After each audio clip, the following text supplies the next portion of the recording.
You want to know the most used gun in the US military?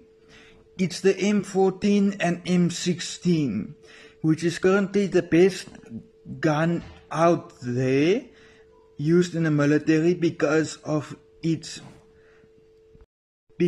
stability as well and low jamming rate.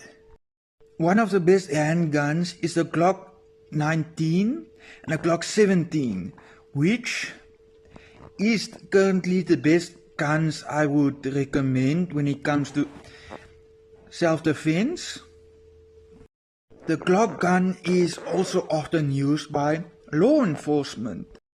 Common guns used by gangs are AK-47s, the Uzi, as well as Glock 18 or Glock 17 gun, which is often used in close quarters between gang members. The US military often uses Glock 17 or Glock 19 as well as a revolver for close quarters combat during wartime or during service. The US Navy also has guns mounted on the battleships, which shoots down airplanes and shot down a lot of airplanes during World War II.